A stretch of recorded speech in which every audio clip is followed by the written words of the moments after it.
Qantas Flight 32 is making a refueling stop in Singapore.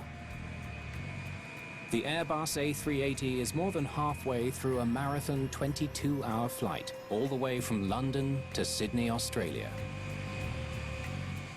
After 2 hours on the ground, the crew is nearly ready to get the plane back in the air.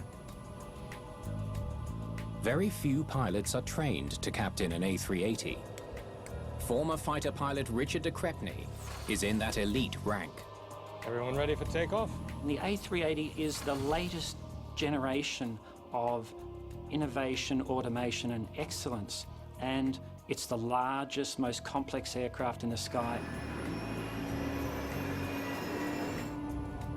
The main duty on this flight for First Officer Matt Hicks is to monitor the vast number of electronic gauges and computer displays needed to fly this state-of-the-art plane.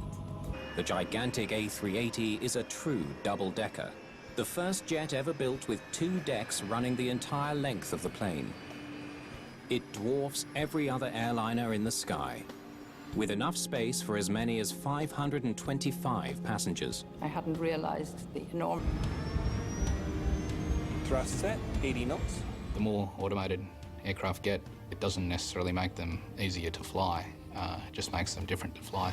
The A380 is powered by 4 massive Rolls-Royce engines. Each can deliver 72,000 pounds of thrust. They designed wonderful engines, very reliable. V1, rotate. At 9:57 a.m. local time, Qantas 32 lifts off right on schedule. Passengers get a unique view of the takeoff, thanks to a camera mounted on the A380's tail. There are 250,000 sensors monitoring every flight function on the aircraft. Autopilot. On. This is by far the most automated passenger jet in the skies. Climb out checklist, please.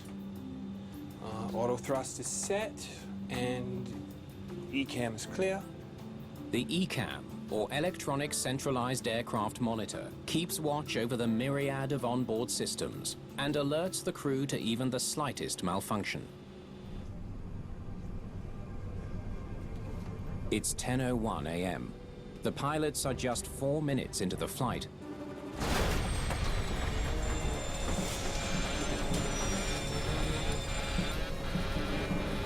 We're losing an engine. Number 2. Holding 7,500 feet. De Crepney wastes no time taking over control from the autopilot. 35 years of flying tells him what to do next. I press the altitude hold button, which will cause the nose to lower and the aircraft level. Matt, ECAM actions. On it. The captain assigns Hicks to decipher the ECAM data. He needs to evaluate every message and figure out how best to react to each one.